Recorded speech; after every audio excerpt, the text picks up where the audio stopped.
Well, it looks like the Guardians are going to be losers tonight. It's right now the 8th inning as I start recording this one. We'll get into the game, both the good and the bad of it. We will discuss the minors. It's been a little bit of time since we had a check-in, see who the top performers are, see who could be potentially coming on to help this Cleveland Guardians organization as they fall back below 500.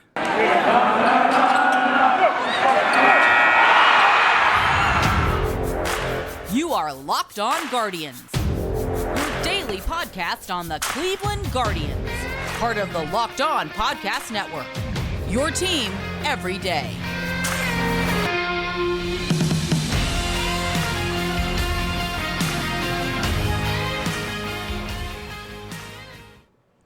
Hello and welcome to Locked On Guardians. I am your host, Jeff Ellis, formerly of Scout and 24/7 and pretty much every Cleveland sports blog imaginable, where I was more focused on prospects in the draft.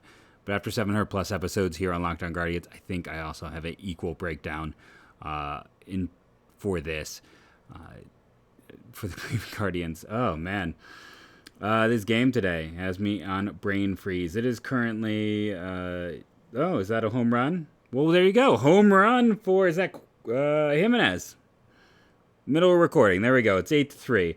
Andres Gimenez, is that his third home run of the year? Or am I behind on how many home runs he has? We'll look it up. Hey, maybe I should have started recording earlier. I apologize. Maybe this would be a closer game. Yep, third home run of the year. Just double check that here. I'm sorry, Guardians fans. I apparently should have been recording from the start. I start recording, home run. That's apparently how it's working tonight. For those, I already did the introduction. I want to thank you, though, for making Locked On Guardians your first listen today and every day, wherever it is you get podcasts. Never fails, right? If you are a longtime listener to the show, you know things happen when I start recording. It never fails. The one that always comes to mind, Mookie Betts deal in the middle of the podcast when that broke. But there's been many an occurrence throughout. You could go through and just dig out the tweets that say, yes, I am recording. And that will, you can go find that day and figure out what big event occurred. It's the 9th inning. I still don't think there's a big comeback. But, there's Rosario with a hit. So, sorry. I should have been recording hours ago. That's the moral of the story. That is and then an error to get him to second base. What's going on? Or third base. Weird show, okay? I know everyone wants bad play-by-play for their podcasts. I would, show the tablet I currently have to the side here, but I think that I would, be violating the, what's the old thing you always hear? It's like, it's only for our fans and not to be rebroadcast without the expressed written consent of Major League Baseball. We've all heard that so much, it's burned into our heads. Let's get into a little bit beforehand. I said a roster move would be incoming, and we saw one today. We saw Connor Pilkington end up... It is kind of funny to go back and watch this play to see Rosario run into the first baseman. It's such bad everything there. But, Pilkington was sent down. He was not needed after his start. He had a strong start for this team. He did a really good job. But with him getting sent down, they... back up as Enyel De Los Santos. Now, this is where it gets weird. And another error. What is happening? Weird, right? Okay, so just for the record, I start recording. Home run, single, 3 errors?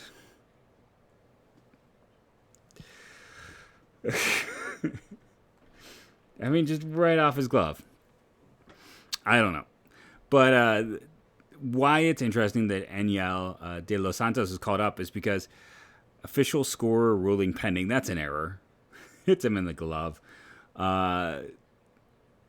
With him and McCarty up there, when Yu-Cheng Chang comes off the COVID list, which he's been there for a while, one of these guys gets sent down. And I believe it's still in a situation, and then you can keep the other player on the 40-man because they have the one open spot. It's still this roster manipulation around the fact that the 40-man is a disaster show, right? That is what they're still trying to do. And, what's the rule again this year? Is it 3 times? You can only be optioned down 3 times? Enyel went down for a day. Like, his time with the Guardians is already nearing its end because they've set him up in a situation where they're not going to be able to, they're either going to have to cut him or not send him down again. So it's going to be a little bit interesting to watch. Weird game. Sorry. Never fails, right? So yeah, I'm still paying attention to that. I had someone ask me, it was a very good point, a well-reasoned point. I appreciate, let me pull up his name while I'm sitting here talking. The idea of why don't they just put Gabriel Arias on the 60-day DL and call up Oscar Gonzalez and see what he's going to do. And let's see, that was from, I got to go through and dig it out. But, because I just want to make sure I give credits to the correct people in here. And for some reason, Scott Rushford. So there's two things here that I think really stand in the way of that. One, if you add Arias to the roster, to the DL, he starts accruing service time. They're willing to do that with Cody Morris, who's already kind of an older prospect who's beat up and might be a reliever. For Carlos Vargas, who is far away and is probably going to be a reliever.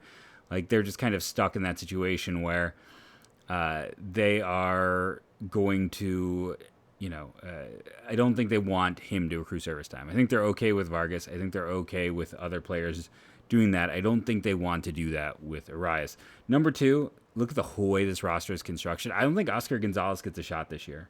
More and more, I feel like there is no shot for Oscar Gonzalez because the way they have built this roster is everything but him. Like, here's a player who swings at everything, never walks, is more of a power over everything else. He is the antithesis of everything this offense is built around. So I don't think we see Oscar Gonzalez this year. I could be wrong, but I think it's setting up for him just to walk at the end of the year. And here's the thing with him. A lot of people always ask, like, trade value. What's the trade value? I'm like, there isn't any because it is a non-traditional profile. So Oscar Gonzalez, as much as I would like to see him get an opportunity, and I think eventually he'll get an opportunity in the big leagues, it's hard to see any pathway to the Guardians. Because, again, he just does not fit what they're going for. I thought Zach Meisel had a really good piece over on The Athletic today, kind of talking about, really getting into the numbers, breaking it down in terms of, they have are they the top batting average in baseball? And there's a lot of things where the gap between them and everyone, like between 1 and 2, where they are first, is as big as the gap between 2 and 12. And we're going to, of course, no double play here to end it. But they have a very specific approach, and that much is very clear. And, it makes you wonder about Nolan Jones. It makes you wonder about George Valera. It makes you wonder about, an Oscar Gonzalez to a lesser degree. Are these guys going to get opportunities? I don't know. They're not what they seem to be building right now. This is not the contact orient, and that's the thing. Like, I have a different approach to the draft. I'm not contact over everything else like this Guardians team is. They've been more successful than I have in my shadow drafts. So, obviously, they're better at it. Surprise, surprise. A room of people being paid to do it. Versus one dude, they should win. Now, unfortunately for other organizations, that hasn't been the case. I have definitely outdrafted a few organizations over the last decade, but the Guardians are doing a better job, and this is all the build-up. And it was also interesting that one of the players specifically, I think is the word I'm looking for, mentioned in that piece is Owen Miller, that like he connected with Valleca, even though Valleca was only like hitting coach for a matter of weeks before the lockout. They already put stuff in place before the lockout even began. They talked, they got things together. He's one of those people who connected with him. So it is interesting that he got out there. A lot of these young guys did, and I think we'll continue to see this contact-oriented approach. They want to sit there and work counts. They want this to be a bloop and blop team. This is not going to be the 90s Indians. I don't know if we're ever going to see a lot of big-time power bats out there, but they want contact hitters, and I think we're going to see a massive focus on that and continually.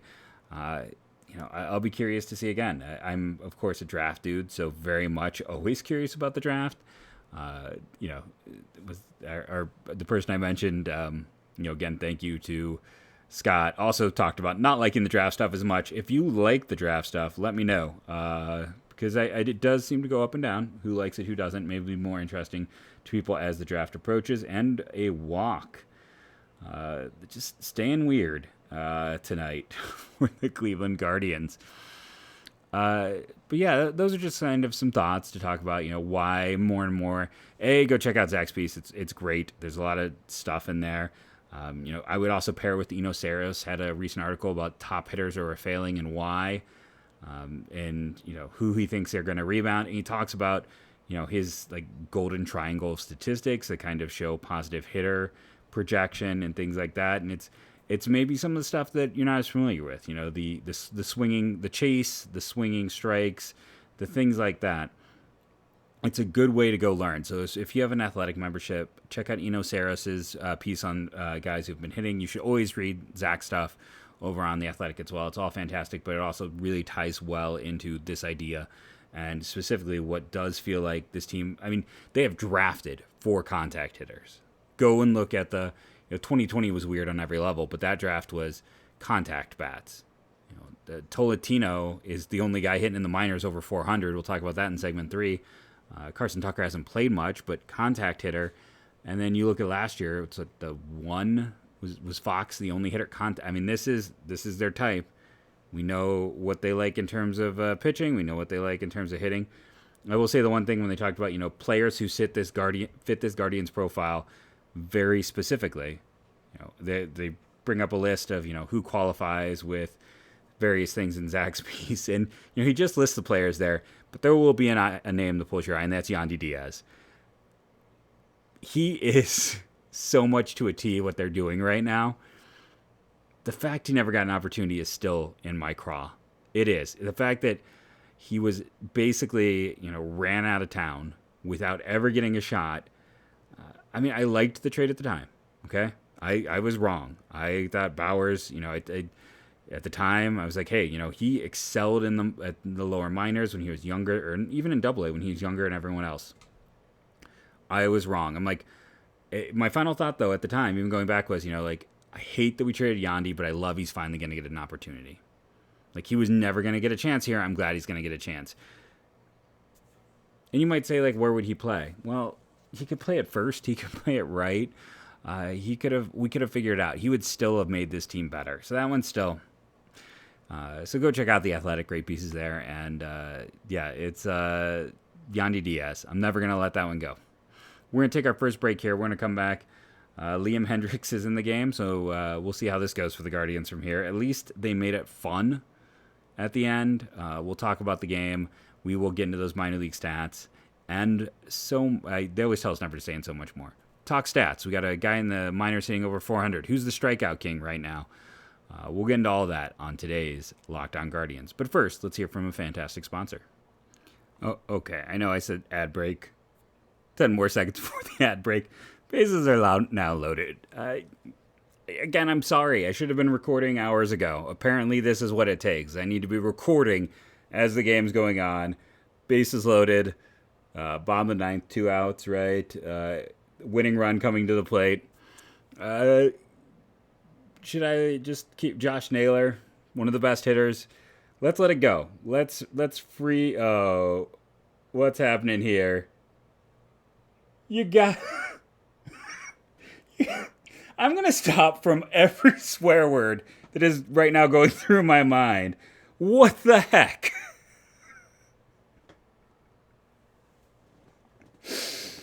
Tie game.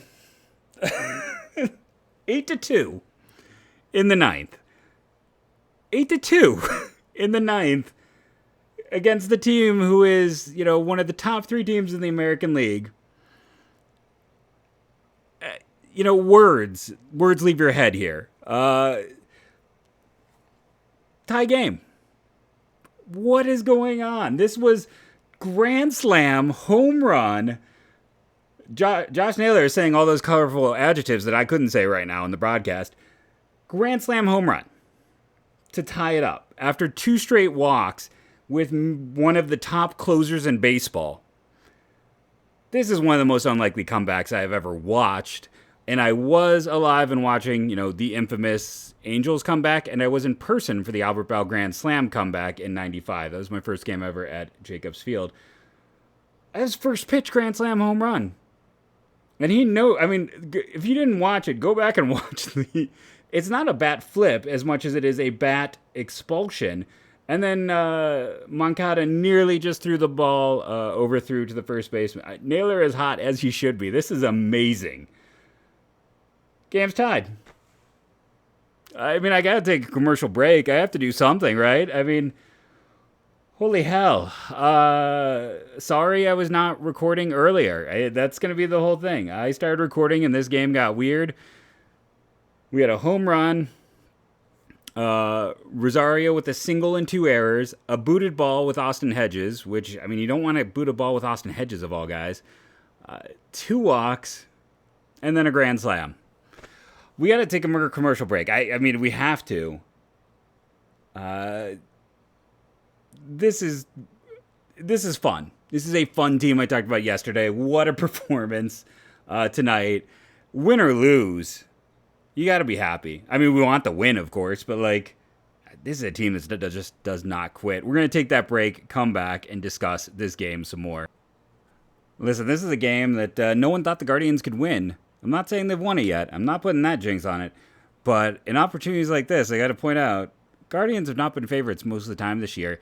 You could be taking advantage of that over with our great friends over at Bet Online. You know Bet Online. They've been our sponsor for over a year now. And they continue to be the #1 source for all of your betting needs and sports info. Find all the latest odds, news, and sports developments, including this year's basketball playoffs, Major League Baseball scores, fights, and even next season's NFL futures. BetOnline is your continued source for all sports wagering information from live betting to playoffs, esports, and more. Head to the website today or use your mobile device to learn more about the trends in action. BetOnline, where the game starts. I just kind of want to make this next 10 minutes just me giggling. It's a fun team. If you are still mad about anything involving the Cleveland Guardians, if you're still mad about the name change, if you're still mad about salary, if you're mad about anything, just let it go and enjoy this squad right now. Okay? You have a Rookie of the Year candidate in Stephen Kwan, who's the top rookie this team has had in a long time. You've got a lineup that, for years I heard complaints about low batting average types. They have, the #1 batting average in baseball right now. They put the ball in play. They're playing an old school type of baseball. And they're just fun. It is good personalities. There's no one on this team you look at and you're like, that guy's a jerk. It is good dudes playing good baseball. You have the best athlete in Cleveland who took probably close to $60 million less dollars to stay in Cleveland. I'm going to take some words from our owner, some immortal words from the ownership of the Cleveland Guardians. Enjoy them. Just enjoy them. And remember, real fans, buy luxury boxes. But I'm kidding. I'm loopy after this ridiculous comeback. 8-2. Let's talk about what happened though earlier in the game, if I can. Can I get myself together? I apologize. So this was a fun one from the start. They managed to score a run in the first inning without having any hits.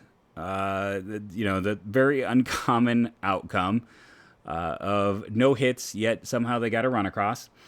And then you had the TV announcer not realizing his mic was on and dropping some expletives. So that just added a fun wrinkle. And, it took a while, but they were down 4-1. And then they just let Plesac stay in 4 times through the order. They just ran him out there. He is a number 5. That's just the truth of the matter. And this is the thing. Right now, the weakest part for this Cleveland Guardians team, outside of catcher, and, I saw Shroom was like, hey, catcher isn't the black hole I claim it to be. It's still not great. But, yeah, it's gotten a little bit better. The bullpen continues to be dynamic. That's why I'm pretty happy right now as this heads into extras. But the starting rotation might be the weakest spot on this team right now. McKenzie's the ace. I said it on yesterday's show. Right now, he's the ace. I'm worried that Bieber's hurt. I don't like when things are a little... And I've talked about this. When I get a very generic injury report, all I can think about is all of my experience following college baseball, scouting it, doing this and that with it. And people, it's oh, he's got a hurt knee. And then 2 weeks later, he's got Tommy John surgery. It's what? that happens. So whenever I see a very generic report, I'm either thinking A, they're not sure what's entirely wrong, or B, it's potentially worse. I don't know what's going on with Bieber. Hopefully it gets figured out soon, right? They can't afford for him to be down like he was and out a year ago. Savale's been a bit of a mess. He can't command things, and he is a command pitcher, so that's not going to work. I mean, when what you do best is what you're not doing well, and your stuff is kind of mediocre, that's not going to come through. Quantrell pitched over his head a year ago. I don't think he's going to implode, but he's a mid-rotation starter. So it comes down to, Myers, who they got from Tampa, isn't pitching well. Like, to the point where, I kind of feel like if they took Myers off their 40-man roster, he might pass through waivers. Just saying. He might pass through waivers. With Morris being hurt, it's Pilking. It's almost, thank goodness they held on to Pilk, right? Sandlin. All the guys pitching well in that bullpen. We talked about Sandlin as not of late. Let's hopefully he can get through this inning. He might just walk another base runner here. You also don't want to throw a bad pitch to a power hitter because you're down in the count. But looking at this team, it's the rotation is the concern. The rotation is the problem right now. So Plesac goes out. De Los Santos is great. Again, soon they're not going to have a choice but either to keep him or release him. Anthony Gose has another one where it's like he throws really hard and he misses bats, but he's also very hittable for a guy who throws as hard as he is. And when he gets hit hard. He's a fine part of the bullpen, but he is he was out there because they were down. What at the time? It was a close game. I think it was at that point is 5-1. I mean, I guess close is relative. Or no, the Guardians had gotten that run back. It was a 5-2 game, and then he goes out and gives up 3 runs. That's a rough inning. Now only 1 earned because Rosario dropped the ball in the outfield. It's this is what I've talked about. I now think that the whole reason Rosario plays shortstop so much is because he literally can't play anything else. He just cannot play any other position. So while he's a 40 there, it's better than a 20 anywhere else. My goodness. I mean, I know Gavin Sheets also had the terrible drop that allowed the Guardians to get their first run, but that's just... he's there. Maybe I don't make that catch, but, I'm not a big league outfielder. How many big league players miss a catch like that? Ugh. So...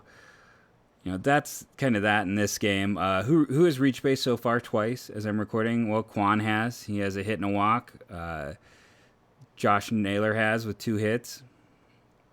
And then you have Rosario, who I know I'm complaining about. He also had 3 hits. Hedges has 2 hits in this one. They don't actually have a ton of walks, just 3 walks. But they have 10 hits and 3 walks to get 8 runs. So when you do my little box score bingo, as it were. Wild pitches, by the way, by Plesac, De Los Santos, and Gose. You got 3 of them there. I'm going to lose this game because Sandlin just hasn't been as sharp. We'll see. Right? Frustrating right now.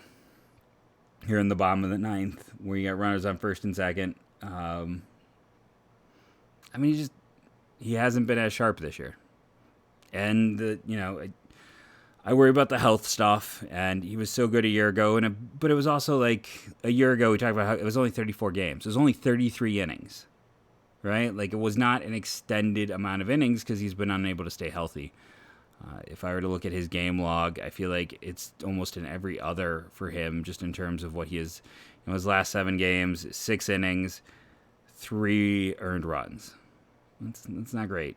And it's been a lot of walks, and the walk rate isn't helping him either, and the walks have been an issue again tonight. But, yeah, do my little box score bingo.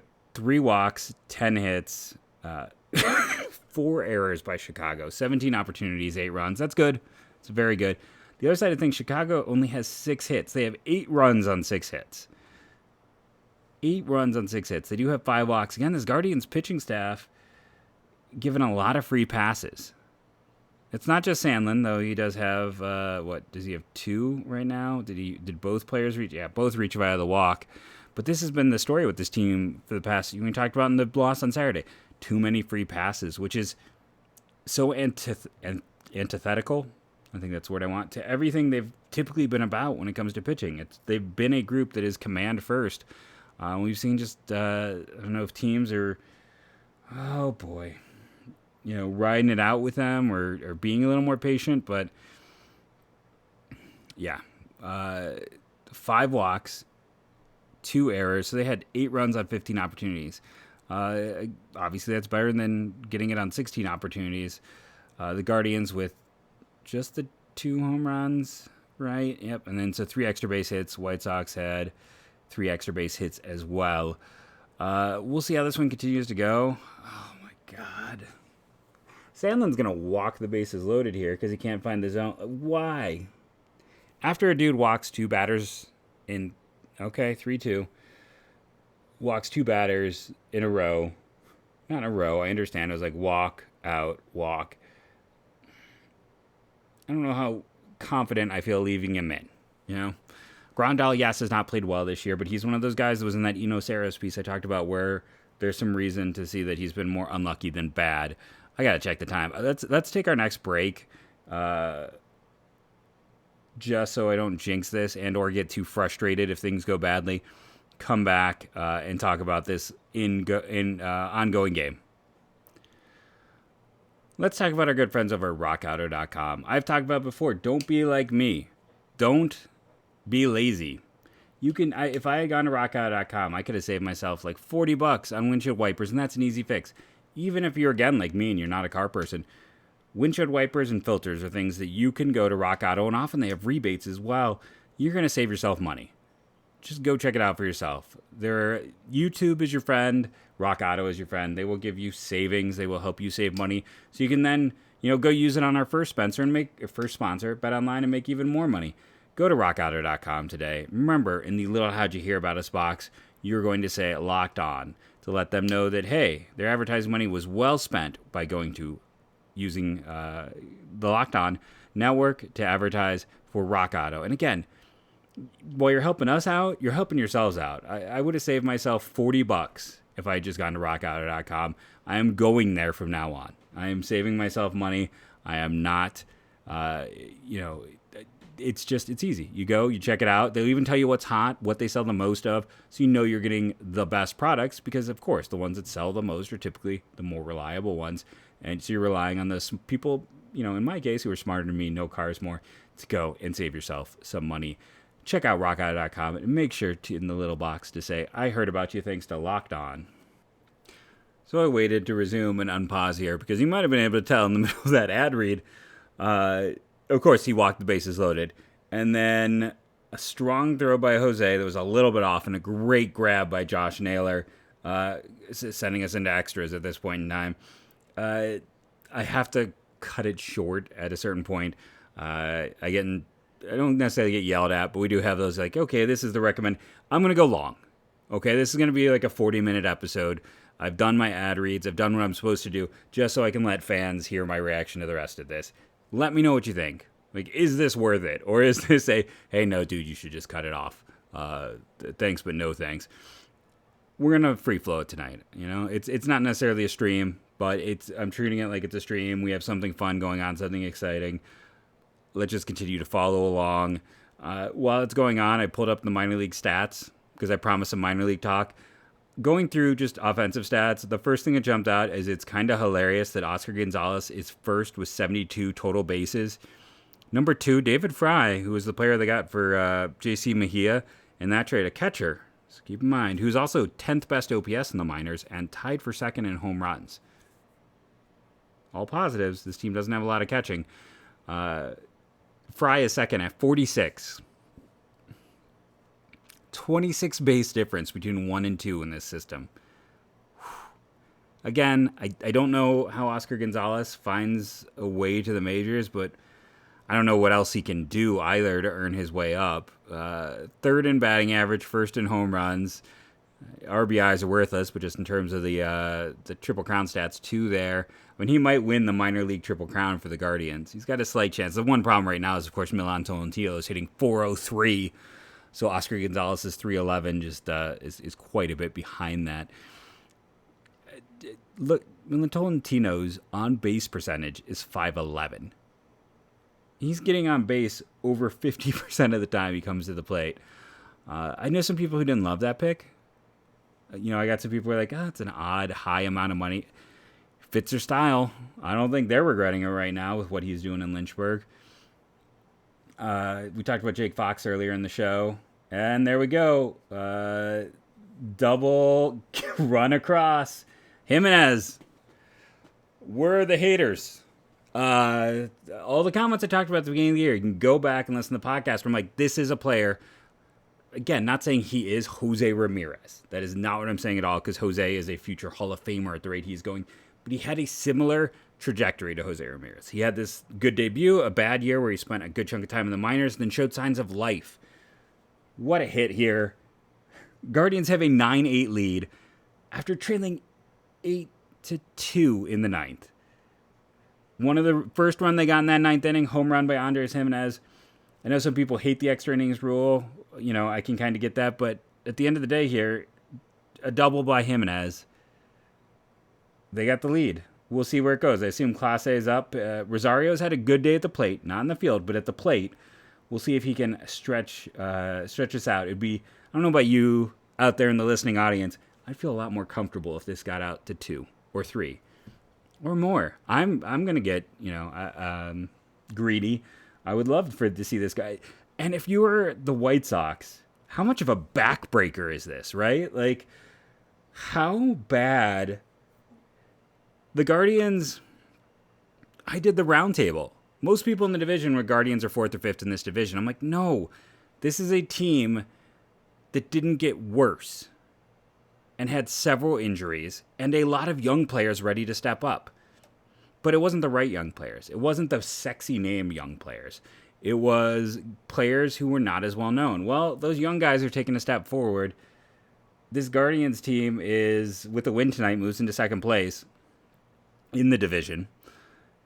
And again, the Chicago White Sox, they swept them last time, and a 6-run lead in the ninth wasn't safe. This is a back-breaking loss if you're a White Sox fan. There's no other way around it. They're going to be just absolutely gripping. And I say this as someone who, again, the organization that has been the kindest to me through the years as a draft writer is the Chicago White Sox. I know I'm not supposed to. That'll get the runner to third. I'm not supposed to sit back and say I like the White Sox when I'm facing the Guardians because they're a rival and this and that, but I do because it's just the personal nature of the game. When someone is actually like out of their way to be kind to you, you remember that. So like I don't hate on the White Sox. Sometimes I get accused of that, and I'm like, no, it's the opposite. Like I really like this organization. I want them to do well because the people there are good people. I like the people in that organization. They have shown me. Like I said, they showed me kindness back when I was the national draft writer at Scout and 24/7. Runner at third, 1 out. Again, really big just getting this run through. Rosario advanced the runner. It's not perfect, but he does his job. I don't know if I actually got to my earlier point as I'm bouncing through because no one wants dead air. You don't want me sitting here quietly watching a game and waiting for it. It's up for most of you. I still think it is a podcast listen. I know for most of you.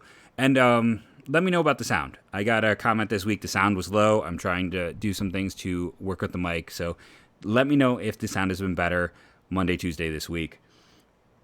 Austin Hedges being 2 for 4 is odd. I mean, I guess it's not here's the thing about Hedgie. No matter what, he is such a strong defender. He brings value. Speaking of catching, did everyone else see Roberto Perez continues to be made of tissue paper? Hurt himself running the bases, is out for months. The Pirates paid him $5 million after they traded away Stallings to Miami because they wanted a reliable, strong defensive backup catcher. And when the Guardians didn't pick up his $8 million option, I said, it's because you can't count on this guy. He's down again. And that guy just cannot stay healthy. His body cannot stay. And again, you can't even say it's because he can't stand up to the rigors of catching. It's like he can't stand up to the rigors of life. He is down for multiple months. at this point in time with all that's like the worst possible outcome, right? Like a loopy pop fly, barely any distance. Well, that's unfortunate. Really the worst thing Hedges could do. But, with Berto, I don't know if he's going to get more than like a camp invite at this point, just because he hasn't done anything. The inability to stay healthy is so big. But yeah, I did want to mention that. I saw that earlier in the day. But yeah, looking across the minor leagues, Jake Fox leading the entire minors in walks. That's interesting. The rookie we talked about, Jose Fermin, by the way, kind of the super sleeper in the Guardian system is Jose Fermin because he is completely blocked. Completely blocked. There is no bigger sleeper in this system. If you want to hear from me, well, only one run, but one run can be enough.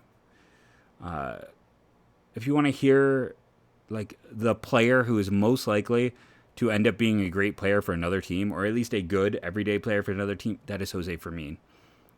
And he is third in walks. He is ninth in on base, fourth in RBI, again, junk stat, whatever. Ninth in slugging, eighth in OPS. And you go through that OPS list. So Milan Tolentino, we talked about what he's doing. Mitchell Tolman is a utility guy. Oscar Gonzalez, we know what he is doing. Will Brennan is one of the bright young outfield prospects in the system. Joe Naranjo was a big money California first baseman who's been hitting for power. Angel Martinez was a big money Latin signing. John Kenzie Noel, we talked about him a lot last year, what he did. Next is Jose Fermin. That's the next guy on that list. That says a lot. He's never going to get a chance. He's going to leave this team at the end of the season, and there's going to be a smart organization that gives him an opportunity because he's a solid defender. He leads the team in runs. Doesn't lead it in stolen bases. He's fifth there. By the way, this is a good just factoid for your next dinner party. Well, maybe not your, but my type of dinner party where we talk about baseball all the time. Bo Naylor currently leads the minors in stolen bases. It's kind of humorous, right? But yeah, just amongst all of these big names, big names for Guardians fans. Again, the prospects are not necessarily national big names, but if you know this organization, you know the big names. There's Fermin. That is the prospect that I don't know how you work him in, but if I was trying to acquire a player from the Guardians, that would be it. Listen, I don't want this to become a disaster podcast. I don't want it to go super long. So we're going to pause it, and then I'm going to come back for the final out. Because, again, I don't think anyone wants a 50-minute podcast. Maybe I'm wrong. Again, let me know. Hit me up on Twitter at JeffMLBDraft. I want to thank you again for making Locked On Guardians your first listen today and every day, wherever it is you get podcasts. And please, this is a very different podcast from the ones I normally do. I don't do live coverage of the games like this. I don't jump in and just pause my ad reads to stop myself from swearing on a family-friendly podcast.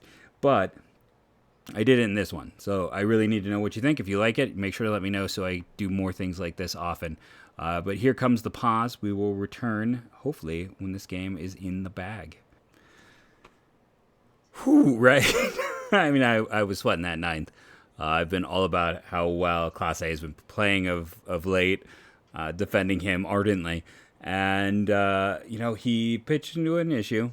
Did gave up the tying run. The ghost runner came back to hurt him after it helped him last inning. I still can't believe they didn't pinch hit for Austin Hedges. But here we go. More game. If this goes too long, I'm not going to stay up super late. I will give that warning, but we're going to try to maybe do another inning or two before I call it. I still got to do some of the side work on the podcast. I'm going to take care of that. And then we will see if I get a chance to end this game and this podcast tonight with a win. What more to say? So this is going to go over 40 minutes because I'm at 39 now. They left the bases loaded in the 9th and the 10th. We said here, Quan, oh no. Oh, I thought that was going to be a hit. Walk. Oh, weak pop-up by Miller. Josh Naylor putting this game out of reach. Grand slam in the 9th. 3-run home run here in the 11th. 8 RBI game. Again, RBIs are trash stat, but it's still, when you get a lot of them, hey, it's something at least interesting. What a game. What a backbreaker for the Chicago White Sox. What a backbreaker. After that terrible series against Cleveland, they had won 6 in a row. They blow a 6-run lead in the 9th, leave them loaded twice, and then just watch Josh Naylor go deep again. That is, if the White Sox have a disappointing season, go back to this game. Just mark it here. This is the game. Either that or this is going to cause some change to happen. Because they need to figure it out. They need to figure out their defense. This is too talented of a team to blow a game like this. Josh Naylor isn't human right now. The Guardians are about ready to beat the White Sox again. Unbelievable night. I've been Jeff Ellis. This has been the Locked On Guardians podcast. Remember to rate and review, download daily. All of that helps so much. If you liked this kind of different take on the show tonight, let me know. Also, remember to subscribe on YouTube. Let's get those numbers up and growing all the time. The Locked On Guardians fans are fantastic. I appreciate you all, and I hope you've appreciated this show and this team tonight because this is a fun team. Check them out. They are a fun team. And if you're watching this podcast, listen to this podcast, I assume you are. But if someone you know isn't, I mean, set them straight. This is a fun to watch team. And as I end every episode now, again, it's not in the bag. Hopefully I don't jinx it by the minute I turn this off. Everything goes sideways, since the minute I started recording is when the magic started happening. But as we end every show now, go, go, Guardians, go.